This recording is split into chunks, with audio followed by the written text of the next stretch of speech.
Hello everyone, good morning. This is your revision video for PT2 History Chapter 1. So first question is, how are dates important in the study of history? जब हम history को study करते तो उसमें dates important क्यों होती है?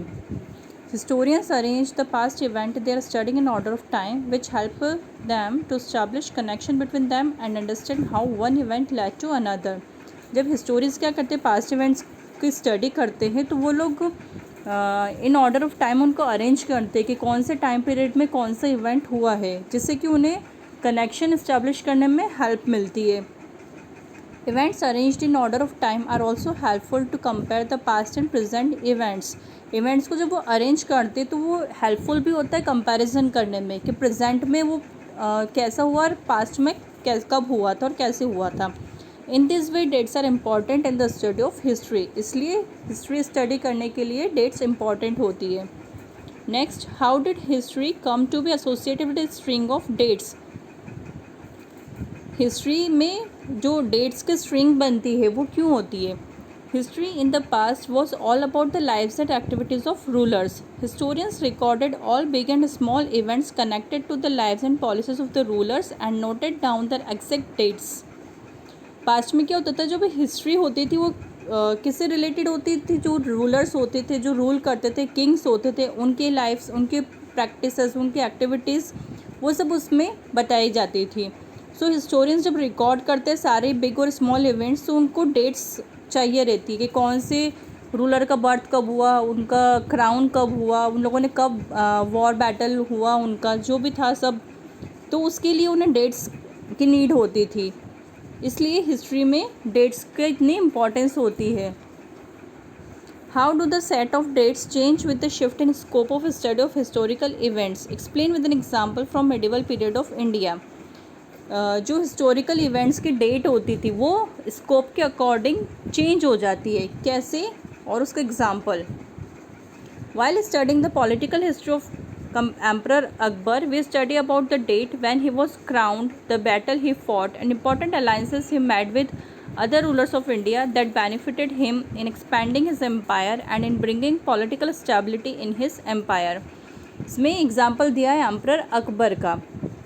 Okay, सो जब हम उनकी पॉलिटिकल हिस्ट्री को अगर हम हमारा फोकस अगर उनकी पॉलिटिकल हिस्ट्री पे होगा तो हम लोग क्या रिकॉर्ड करेंगे कि उनका क्राउन कब हुआ था, उन्होंने कब बैटल फॉट की थी, कब उन्होंने इंपॉर्टेंट अलाइंसेस बनाए अपनी एम्परर को एक्सपैंड करने के लिए. सो डेट हमारी कब की रहेगी? हम उन डेट्स को कंसिडर करेंगे जो ये पॉलिटिकल इवेंट्स हुए उनके टाइम पीरियड में. लेकिन अगर हम हमारा फोकस उनके इकोनॉमिक पॉलिसीज़ पे शिफ्ट कर दें, if we shift the focus of our study on his economic policies, then we must study how and when did he made important economic changes and reforms like changes in trade and revenue system and what were their consequences. Okay, so अगर हमने हमारा focus उनकी economic policies पे shift कर दिया तो हम कौन सी डेट कंसिडर करेंगे कि कब उन्होंने क्या इकोनॉमिक चेंजेस किए, क्या रिफॉर्म्स हुए उनमें, लाइक उनके ट्रेड में क्या चेंजेस हुए, उनके रेवेन्यू सिस्टम में क्या चेंजेस आए, तो हम ये सारी डेट्स कंसिडर करेंगे. सो हमारा अगर फोकस चेंज होता है तो हम डेट्स कंसिडर करना भी चेंज कर देते हैं. Okay, understood. Now next question, why is it not appropriate to use term Hindu and Muslim while periodising Indian history?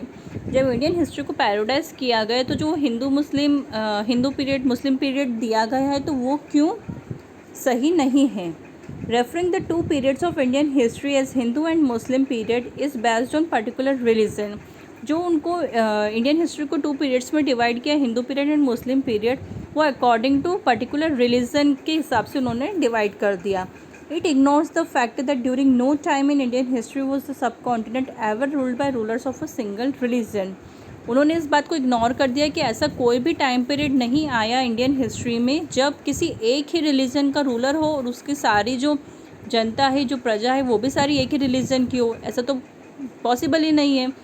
सो उन्होंने क्या किया, सिर्फ जो रूलर्स की जो रिलीजन थी उसके अकॉर्डिंग उन्होंने इंडियन हिस्ट्री को डिवाइड कर दिया. उनके जो कॉमन पीपल्स थे उनको तो उन्होंने अवॉइड कर दिया. Also, the subcontinent has always enjoyed religious diversity with followers of many different religions inhabited in it. लेकिन सब कॉन्टिनेंट में क्या था, डाइवर्सिटी थी रिलीजन की, अलग अलग रिलीजन के लोग रहते थे. So this kind of periodisation consider the lives and practices of the people other than Hindus और मुस्लिम एज इनसिग्निफिकेंट. सो ये जो पैराडाइजेशन उन्होंने किया था ये गलत था. इसमें उन्होंने कॉमन पीपल्स की लाइफ्स के बारे में सोचा ही नहीं, उनको बिल्कुल इम्पोर्टेंस ही नहीं दी. जो रूलर्स है सिर्फ उन्हीं को इम्पोर्टेंस दी और उनके अकॉर्डिंग उन्होंने इंडियन हिस्ट्री को पैराडाइज कर दिया. Next, what are the problems with using the term medieval and modern while periodising Indian history. फिर जो नेक्स्ट उन्होंने पैराडाइजेशन किया मेडिवल और मॉडर्न में, वो भी गलत था. उसमें क्या प्रॉब्लम थी? In West, the medieval period was associated with the background society where science, logic, democracy, liberty and equality did not exist. Western countries में क्या था, मेडिवल पीरियड का मीन्स था कि जहाँ पर बैकवर्ड सोसाइटी है, जो बहुत पीछे है, जिसमें science, logic, democracy, liberty, equality ये सब एग्जिस्ट ही नहीं करते हैं.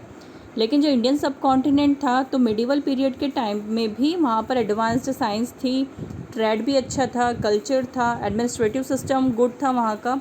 सो ये जो उन्होंने पैराडाइजेशन किया ये भी गलत था.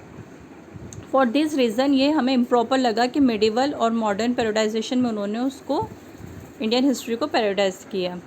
Next, right 2 ways in which documenting official records would have helped the British. ऐसे 2 ways बताइए जिसमें जो ब्रिटिशर्स थे वो ऑफिशियल रिकॉर्ड्स रखते थे तो उन्हें क्या हेल्प मिलती थी. Documenting official records would have helped the senior British officials to monitor the functioning of various government departments.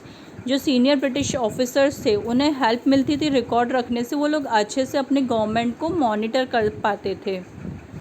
It would have helped them to know about various developments in the subcontinent at different times. और अलग अलग time में different time periods में क्या क्या development हुए सब continent में, ये भी उन्हें रिकॉर्ड रखने से समझ में आ जाता था. Why did the British conduct surveys in India. Britishers ने इंडिया में सर्वे क्यों कंडक्ट करवाया. The British conducted surveys in India to collect important information on Indian subcontinent and map its area which helped them to administer the Indian territories effectively.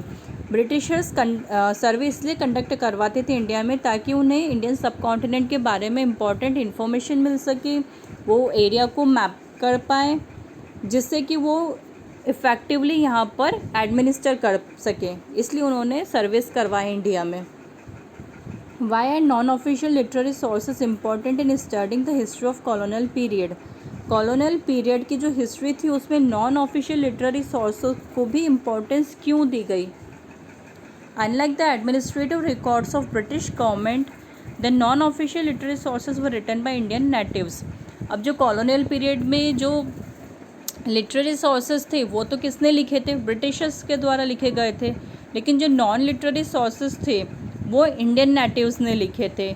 Thus they provide a good understanding of their true feelings, desires, motives and actions and are hence important in studying the history of colonial period. सो वो जो non literary sources थे Indian people ने लिखे तो वो लोग अपनी feelings, अपने डिज़ायर्स, अपने जो मोटिव्स थे, उनके एक्शंस थे वो अच्छे से एक्सप्लेन कर पाए. इसलिए जो भी स्टडी की जाती है कॉलोनियल पीरियड की तो उसमें लिटरेरी और नॉन लिटरेरी दोनों सोर्स को स्टडी किया जाता है. Why is it important for historians to examine both official and non official historical sources of colonial period. Historians जब एग्ज़ामिन करते कॉलोनियल पीरियड को तो वो ऑफिशियल और नॉन ऑफिशियल दोनों रिकॉर्ड्स की स्टडी क्यों करते हैं. It is important for historians to examine both official and non official historical sources of colonial period to know the perspective of British rulers and Indian natives. दोनों study इसलिए करते ताकि वो ब्रिटिशर्स का पर्सपेक्टिव भी जान सके और इंडियन पीपल का भी पर्सपेक्टिव जान सके कि वो लोग क्या सोचते हैं. Okay, understood.